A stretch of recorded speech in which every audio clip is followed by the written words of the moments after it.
PrymalChaos.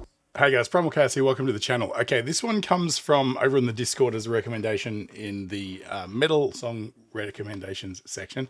I believe from Snowbox Dorado, Rider? Can never remember, man, sorry. And also Radicatcher was chiming in on this one as well, but it's apparently an Australian artist, a Tasmanian artist to be more specific. And it's someone I'm not familiar with, so I thought this would be real interesting to check out because it always makes me interested when, you know, we're such a small country here with so few sort of, I mean, we've got tons of amazing talent, but the ones that stand out, it tends to be few and far between, right? As far as like household names and stuff. And so being that I've only really heard the name Kim Dracula before, I found kind of interesting. Not only that, there was some discussion on the Discord about, you know, why this might be a good reaction. And it's an intense sort of narrative, I suppose. Like the concept of the lyrics and stuff is pretty intense topic. So, you know, it was suggested that I perhaps read the lyrics first, and I've done that. And so my original takeaway from it is it's basically about, you know, it seems to sort of move into a few different territories of perhaps maybe mass shootings, school shootings, even police brutality, things like that. But at its core, it seems to be centered around like this whole cult of personality that develops around violent offenders, right? Whether it's serial killers or shooters or whatever. Hence the term "make me famous," right? And, you know, so I don't know how they're going to relate this sonically or, you know, through the music video, but I guess that's why we're here, right? It's a reaction video. But yeah, so I get the general gist, but I'm really curious to see, you know, what steps are taken to sort of realize this musically and stuff like that. So, just before we jump in though, I just want to say this video today is brought to you in part by Enchroma. Enchroma make glasses for colorblind people like myself. So if you or someone you know is colorblind or think you might be, head to their website. There's a link in my description and you can get a free eye test, find out if you have a deficiency and if so, what kind. And while you're there, you can pick up some glasses that'll help you see the world a little bit more like everyone else. Okay, so let's just jump straight in. Here we go. Kim Dracula, Make Me Famous.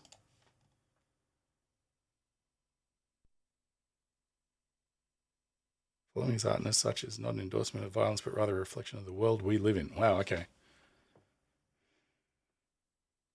Right, so they've removed some of the content. Wow, okay.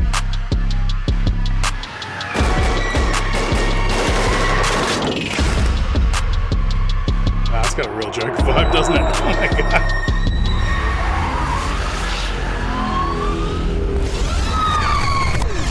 Wow. Okay. Bossa Nova beat? I don't know. I'm probably wrong.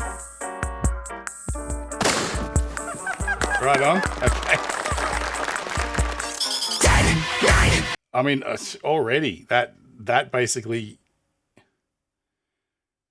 that little one sequence says so much without really saying anything at all, and that is like how gun violence in particular, where everyone's so desensitized to it, it's almost like entertainment at this point, you know. And the scariest thing was, you know, it's violence against a child, which is obviously, you know, a parallel towards some stuff that happens in the United States and doesn't appear to happen very much anywhere else. But anyway, sorry, I'm just going to jump back. I'm gonna try to make this one too political, if that makes sense, but.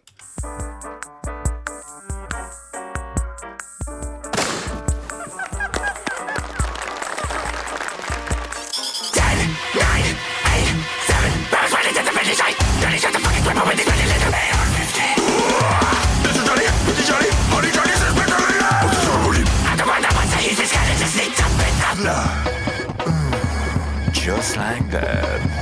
And of course, we'll always give it to him. It's enough to make you think. It's enough to make you think. It's enough to make you. It's enough to make you. Oh shit.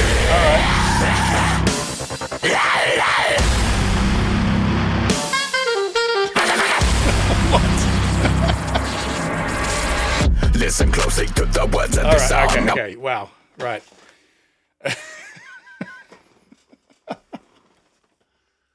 I think at some point we were talking about, like, you know, chaos and stuff in music and how it can be real interesting, and things that defy genre are kind of, for me, particularly interesting.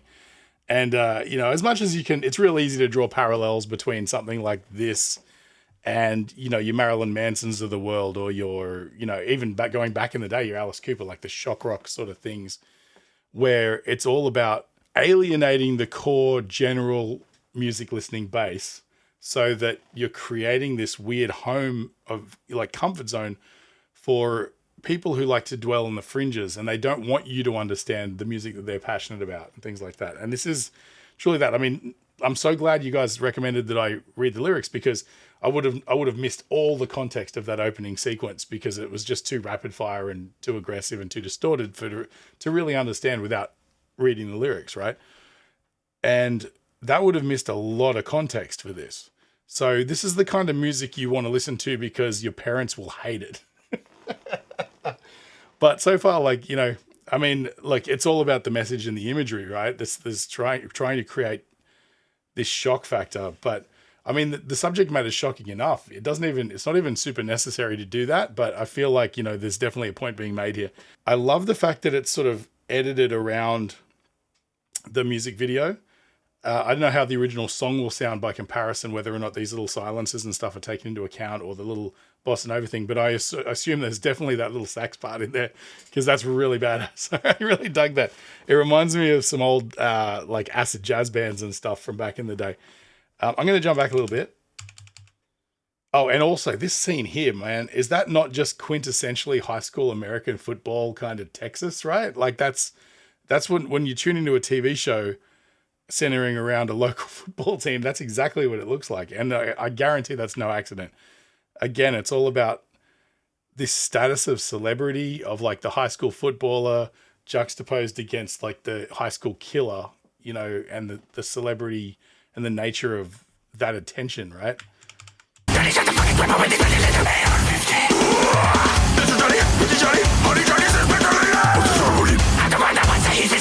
such an interesting voice too. Just like that. And of course, we'll always give it to him. It's enough to make you think. It's enough to make you think. It's enough to make you. It's enough to make you.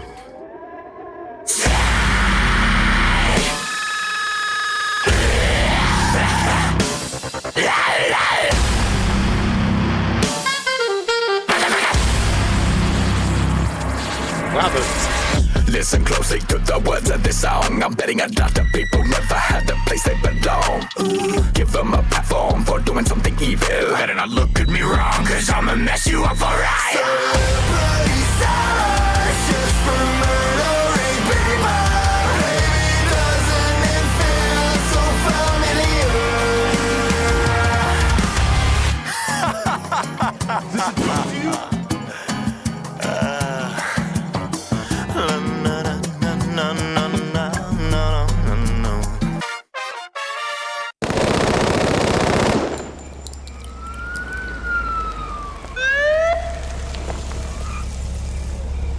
Evening, Dracula.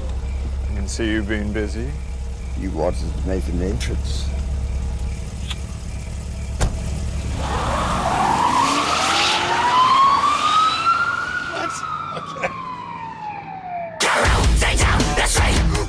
Okay, before we go too much further, one of the things I noticed when I was reading the lyrics is the cadence of each line is so chaotic. It doesn't read like lyrics. It reads like just random stream of consciousness. And I was definitely wondering how there was going to be anything melodic centered around this, because when you write lyrics, you kind of get an understanding of like the flow. And a lot of times you'll come up with poetry and then you'll try to fit that to music, and you've got to sort of massage a few things to make the syllables fit and things like that. Or if you're deft enough, you can add more syllables to a part that doesn't really fit. And that's how you end up with a lot of that sort of rapid fire delivery like Eminem and things like that. But this is really interesting, because what I was looking at visually with the lyrics while I was reading them, turns out is that there is no cadence. So much of it is so stoppy and starty and it's chaos. It's pure chaos. And so it all makes sense now. Like, that was one of the things I was reading going, I'm a bit concerned about this, because I can't imagine how they can squeeze these lyrics in any tangible way that's going to sound melodic. And the interesting thing is there are really big melodic parts in this. You know, that whole section there with the what I like to call the little showmanship segment that's kind of got that cheesy, almost David Lee Roth inspired like frontman aesthetic, right?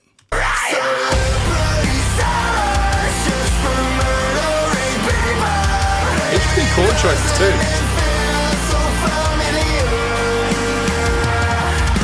Like if you listen to that, this is the most melodic part of the song, but still the chords are, or the choices of like where to move octave through the octave and stuff like that are just still really dark. You know, it doesn't fall into your typical diatonic sounding chord progressions.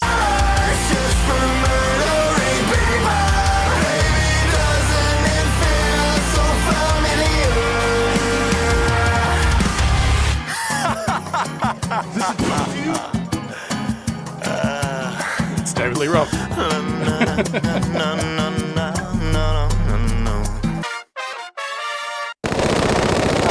Wow.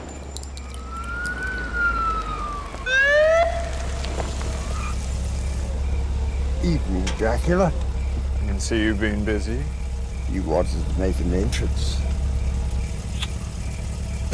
Okay, so this is where we start from the beginning of this.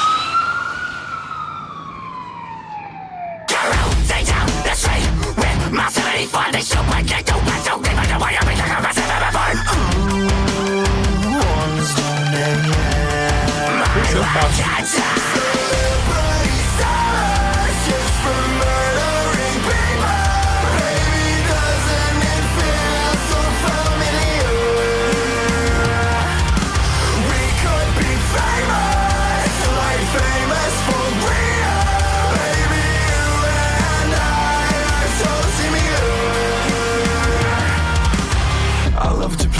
I love to cause damage. It's what these useless idiots deserve. Soon I'll be praised for causing havoc.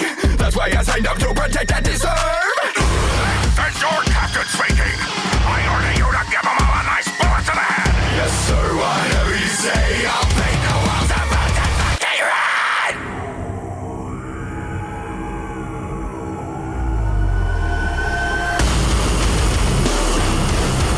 This is dark, man.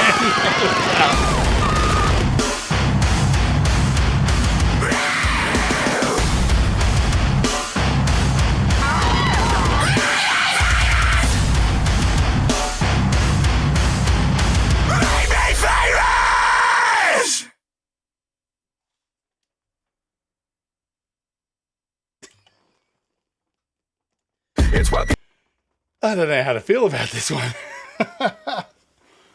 Well, yeah, okay. So it does. It covers the broad spectrum of just, you know, that attention-seeking sort of mental illness of celebrity, right? And again, violence. I'm not sure of exactly the right turn of phrase to categorize what I'm trying to say there, but you get the idea anyway. And it sort of moves from everything, you know, right through till, like, you know, even like fascist overreaching power versus like, you know, just random violence and things like that. It's all covered. And like what they said at the start about, you know, this is more of a sort of indictment on society rather than glorifying violence, I think is absolutely, well, I guess it's accurate because this covers such a broad spectrum of, you know, the different types of uncomfortable sort of philosophies of like people's thought processes when it comes to, you know, like an example is anytime something happens, if there's some sort of like a violent act, right, that affects, you know, several people or more, it becomes the talk of the town. Everybody wants to talk about it. You know, you could be working at the counter in a quiet shop and someone will walk in and just want to discuss it with you, you know? And I find that in a way it's kind of perverse, you know, like there was talk at one point about like keeping the names of like mass shooters and stuff out of the media to prevent things like this from happening. And that's never going to happen, you know, because as we all know with like social media and the news and stuff, if it bleeds, it leads, right?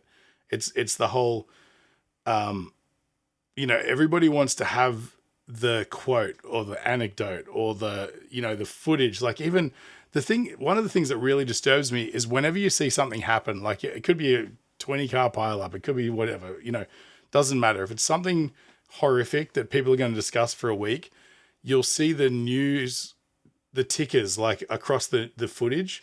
If someone happened to film it on like a helicopter camera, or, someone caught it on their mobile phone or whatever, whoever got access to that footage first, or whoever purchased that footage, will have like their company's logo tracking across the footage as a watermark, so no one else can use it.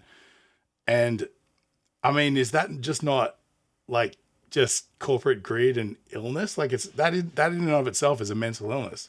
It's like no one else can have this gossip other than us, things like that. And I mean, that's the nature of the world we live in. So I think Kim Dracula has kind of hit the nail on the head with that part at the start about this is a reflection of society. And, I mean, could it be argued that they're leveraging that notion? Because everybody hates that concept, but we all do it. We all gossip about this stuff, and we all, but it's one of those weird sort of disconnects, right? Where you might be like going, God, I hate it. You'll be sitting in a restaurant and some pundit 2 tables over will be like, having their opinion on something, right? About this. Oh, I think they should all be locked up, or I think it's probably bad parenting, or I think it's this. Everybody's got an opinion. And when you are witnessing somebody else carrying on about it, it's like, God, I wish these people would just shut up. They don't know anything about it. But yet when someone asks you what your opinion on it is, you're happy to tell them. It's in our nature to spread these sort of, have these discussions and spread this kind of awareness of things, even if we're in no position to talk about it, right? And that is society writ large. That's what we do. The more graphic and terrifying something is, the more people want to talk about it. And probably the less it should be spoken about in cases like this, I don't know. Maybe I've completely missed the point of the video. I don't know. Fill me in the comments. But that's how I take it. I take it like, here you go, society. I'm holding a mirror up to you, and this is what you look like, right? Are they kind of leveraging that in a way to create a little bit more of a persona of edginess to appeal to a market of disenfranchised young teenage outcasts? Yes, 100%. But that's nothing new. Like I said, that's what Alice Cooper was doing. That's what any kind of shock performer that's ever been. Even bands in certain genres, they're always trying to push the limits, like whether it be writing about horrific, bands like Cannibal Corpse and things like that. They're capitalizing on people's nature for, being interested in violence and things like that. It's all part of the game. However, I do feel like the impetus behind this was to hold that mirror up to society and say, hey, you're not going to like this, but this is what it looks like, So yeah, interesting. Thanks again, guys, for recommending that one. I'd love to talk more about the production and stuff, but I'm still overwhelmed by all of the imagery, to be honest. I mean, it was pretty, like, as far as the fact that it's pure chaos, right? That's one thing.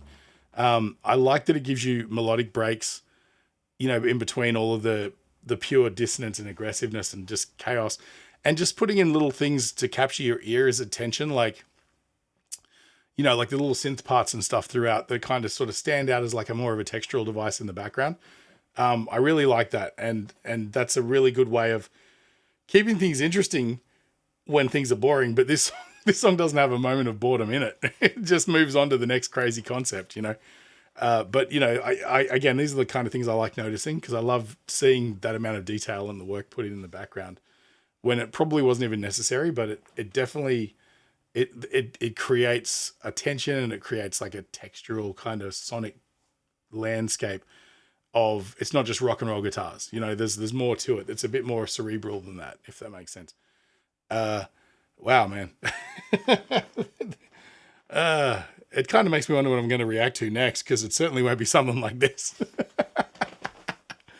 Man, anyway, if you feel like you guys feel like I've brightened your day at all, feel free to support the channel. Just buy me a coffee. I'll leave a link in the description. Or, like, share, follow, subscribe, all the stuff that, makes these channels work. I'd totally appreciate it. Again, if you haven't already, check out the Discord. We talk about a lot more than this kind of thing over there. The people over there are very, some of the most eclectic music fans I think I've ever personally met. So that's really good. It's a good indictment on the reach of this channel and why people keep coming back, as we do cover a lot of different things. And appreciate you guys sticking around. Thanks again. Stay primal. I'll catch you in the next one.